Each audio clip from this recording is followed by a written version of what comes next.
Hello, and welcome to the first in a series of podcasts from the Historical Society of Bay County. I'm Bob Hurst, Vice President of the Society, and we are broadcasting from the History Museum of Bay County, located at 133 Harrison Avenue, Panama City, Florida.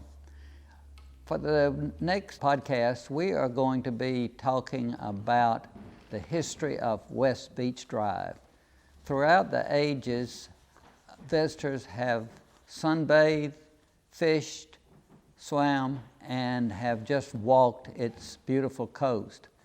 Settlers realized how important this area was, and they have settled here. Even the very first settler in Panama City was here at West Beach Drive. Perhaps most didn't realize that they were treading on historic soil. Here the Native Americans camped, fished, and hunted on its shores. The large shell midden attests to the presence of these early folk. Then early pioneers settled, hunted, and bathed along the coast. From the completion of the beach road in 1909 to the present, this stretch of road has been recognized as one of the most scenic drives in our area. Throughout the life of their newspapers, George and Lillian West praised the natural beauty along the drive. They advocated the preservation of the tall, skinny pines and other natural fauna. In March of 1933, Mrs. West lamented the destruction by the city of the old town pine,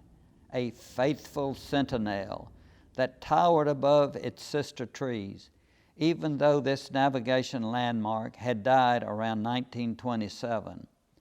The West campaigned for the planting of palms along the bayside of the road. As early as 1919, Mr. West proposed what a beautiful effect could be obtained by planting cabbage palms at regular intervals along the seaward side of the drive, a few feet from the bulkhead. And then why not build a shell walk along the outside edge between the palms and the bulkhead? People, it would be an ideal way to get the most out of the roadway and would greatly enhance the value of adjoining property. That was published in the St. Andrews Bay News, February the 18th, 1919. He thought the road too pretty to be called just a road and suggested the word drive. He considered the shell walk as a promenade. Many of his dreams came true. By 1922, Beach Drive came into use. And in 1926, 1928, and 1932, palms were planted on the bayside of the drive. One can only imagine the condition of the beach road in 1909.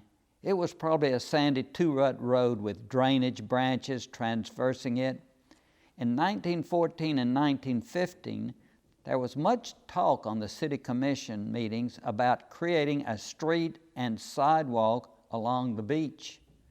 In the years 1916 to 1919, clay and gravel were applied to the surface, but still the road was under constant repair. A bridge existed across Johnson Bayou, but the bridge were washed out and ditches and potholes were constantly filled. In 1925, the subdivision of Del Mar was platted east of Morse Circle by F.A. Black. The plat map indicates that a concrete sidewalk already existed on the north side of the drive. In 1926, a new bridge with wood pilings was constructed. And again, a new bridge was built in 1928. In 1928 also, the drive was finally paved in concrete. Sewer pipes, gutters, curbing, sidewalks, and driveways were included. In 1929, Beach Drive became part of the Coast Highway, which initially stretched from Pensacola to Apalachicola. In 1933, the highway was designated US 98, and in 1979, it became alternate 98. Mention should be made of Seaview Avenue. The West used the name sparingly in their papers, but the avenue was that part of Beach Drive within the St. Andrews town limits. In other words, west of Balboa Avenue. Mr. West first mentions the name in 1917, but it gradually disappears in the 1930s. Another interesting thing is the speed limit. In 1919, the speed limit along the road was 20 miles per hour. This was the exception in the town. All other roads had a 15 mile per hour limit. Early 20th century citizens of Panama City thought of this stretch of drive as divided into 4 neighborhoods. The western part was called Old Town. It extended from Frankfort to Lake Carolyn. East of Lake Carolyn and to the St. Andrews Panama City line, which was Balboa Avenue, was called Bayside. Most of the area from Balboa to Johnson Bayou was referred to as West Side. However, the small neighborhood around present Moore Circle and Court was called Delmar, or South Side. The old ancient history books makes a statement that the most important environmental factor in human settlement was water. Well, that's true here on St. Andrews Bay as well. The very first settlement on this bay in what we now know as Panama City was pretty close to where I'm standing right now. There was a spring here called Old Town Spring, and it has long since disappeared, and the citizens of this county have long forgotten where it was. However, we know approximately where it was, and if you stand here by this culvert, you can actually hear the water running. And it's been about a week since we've had any rain, so that is actual spring water running through that culvert, folks. And even though we've forgotten where it was, there is one thing that remains here near this plot that reminds us of the spring, and that is the name of the street called Fountain Avenue. The spring run runs down to the water, and there are places along where you can still see the open branch of the spring, and we'll take a look at that in a little bit.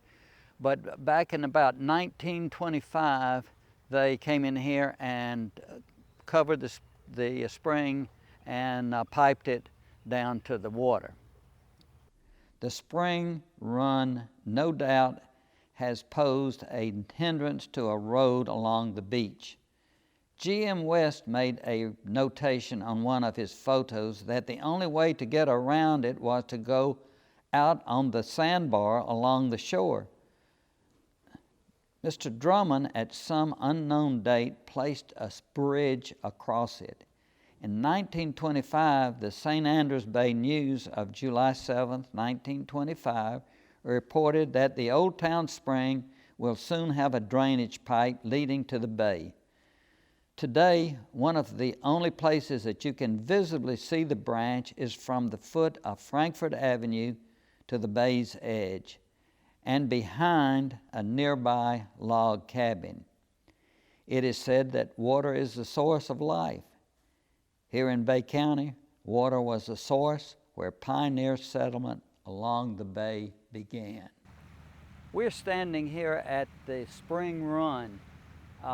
This is where the spring meets the bay, and it was where the Union forces during the Civil War in 1863 landed. They wanted to apparently get some water, and they were ambushed here by a Confederate force. Several of the Union troops were killed, many were injured. The surviving Union forces put the the wounded on the boat and took them back out to their mothership, the Roebuck, which was out near Shell Island. They were allowed to come back in a little bit later and get their dead and were taken out to Hurricane Island, which is now part of Shell Island, and were buried there. Later on, their bodies were exhumed and they were taken to Fort Barrancas near Pensacola and were buried in the cemetery there. This spring run is sadly drying up. The city has diverted a lot of the spring water so that it doesn't come through here, but it's flowing today, and it's kind of actually a nice setting. I've always thought that it might be a good place for maybe some kind of little oasis park here at the foot of Frankfort Avenue. West family property went to Flowers Avenue, and that's considered the oldest street in Bay County. That's the old Indian Trail. And then it was turned into basically a road for the early settlers who came down. This is the original West house from the 1880s, and now the Bentz family owns it. And they've told us they're interested in having us work here. So next year, this will be our project, hopefully. The front yard of this house, and we believe this is where the first house in St. Andrews was built in 1827. Governor John Clark, who came down as a retired governor from Georgia, first resident of St. Andrews. He came with his wife and 2 children in 1827. He died later, 5 years later, from yellow fever. So did his wife and 2 children. They were buried across the street. And then in the 1923, Daughters of the American Revolution exhumed their bodies and actually moved them up to Georgia. But they couldn't really find the bodies. They just found some nails and some quarters with holes in them. And so they dug those pieces up and buried them in Georgia, and there's actually a monument there. So we don't know if they actually got the actual remains or they think they got them, but there's a monument up there. Next to the Clark cabin, you will find Flowers Avenue. The oldest pioneer road in Bay County terminated in the first block of Flowers. As early as 1824, Captain Daniel E. Birch, supervisor of the first U.S. road across Florida, states, "The inhabitants are already marking out and opening roads, one of which from Chipola to Andrews Bay, a distance of 40 miles, had employed for a short time 100 citizen laborers." Probably in the late 1820s, Governor John Clark had the road extended from Bay Head to his place on St. Andrews Bay. This part branched off the 1824 road and crossed Bayou George on George's Ferry. From there to Governor Clark, it was known in those times as the road to General Clark's. Travel along the road was an arduous task. If the sand wasn't bogging the covered wagon down, then the swamps, creeks, and marshes were. Nevertheless, the condition of the road must have been good enough to be declared a post road in 1845. G.M. West states that the road was used by summer visitors and all others visiting this place between its settlement and about 1885. There are several references to travel along this road by visitors. Some came by horseback, others by covered wagon, and by bicycles by a couple of young attorneys. Jack Cutchin's book, A Story of St. Andrews Bay, described Mrs. Fanny Chapman's annual visit in the 1840s before settlements were available for lodging. Covered wagons, about 3 to each family, were packed for family and servant. Tents for camping on the way or at the town, bedding, provision, cooking utensils, clothing, etc. The road was rough, dry and hard on the hills, sandy on sloped or level stretches, boggy at stream crossing. But all had a good time as they pitched and swayed, chatting sometimes, walking, or changing places in wagons and visiting. They stopped to water and rest the horses at streams. And at noon, when lunch boxes were open, after the teams were rested, the routine was continued until an oft-used campground where water was plentiful was reached. Teams were cared for, tents erected, beds made, and fires built. after which lunchboxes were again opened. Games were played and songs sang till all quieted enough to retire. At dawn, breakfast was had and everything packed for a second-day trip, which followed the routine of the first, except for an awareness of a changing countryside. After a half-day's travel amongst towering pines on the third day, they sensed the salt air, and just before crossing the bridge at the west prong of Tavern Bayou, which today is Lake Carolyn, they viewed the sparkling bay. In the early 1850s, among the visitors was the author Carolyn Hentz. She speaks of traveling this road by wagon, going through Porter's, which was just south of Moccasin Creek, crossing Dry Creek, and eventually to Mariana. G.M. West writes of frequent trips to Mariana in the 1880s, 90s, and 1900s. He perhaps traveled on a somewhat altered and improved road. On a run trip in 1895, he left Mariana at 8 a.m. on December the 24th, had dinner at Compass Lake, arrived at Gainer's, which was on the Econfina, at 6:30, and supper and bed at 10 p.m. at Bay Head. On Christmas Day, he left at 8 and arrived in Old Town, vicinity of Flowers Avenue and Beach Drive, at 11:40 a.m. Well, it took him about a day and a half to do that. The old road gradually faded as newer, improved, and more direct roads took its place. First was the military road from Mariana to Apalachicola, then the Chipley Road, and finally the modern highway systems such as US 231 and State Road 77. What nature couldn't erase, development succeeded. Nevertheless, segments have survived. So if you're out enjoying your countryside and see an old country road or trail, you might be viewing a piece of our country's history.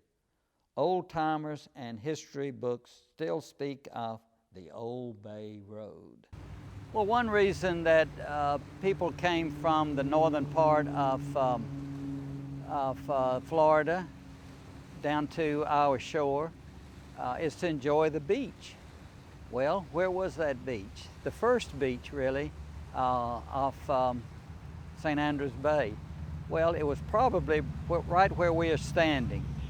The old road from Mariana that was started in 1824 actually came down to this point, and you can actually see the old road. It is now Flowers Avenue. But we can just imagine the ladies and the men folks coming down in the 1800s. They didn't swim together. They were segregated. And we have some accounts of how they went about bathing in the water. Usually they would do it in the evening. And they would have their servants go out into the water and shoo away the little crawling creatures along the bottom of the shore of the water, and then they would go and sit around in there and talk and giggle and enjoy the coolness of the water. Can you just imagine how long it would have taken them to come from Mariana down here? It would have probably at least a 2-day drive, and they had to endure the heat, the insects. They had to ford creeks and swamps, and by the time they got down here, it must have really been a pleasure to have seen this beautiful, sparkling bay water and be able to enjoy it. And again, what you see right here where we're standing is one of the widest parts of this stretch of Beach Drive, and it includes, of course, as I mentioned before, sea oats and a small sand dune. Thank you for attending This is the first part in a series on Beach Drive. Please click like and share with your friends, and thank you for attending.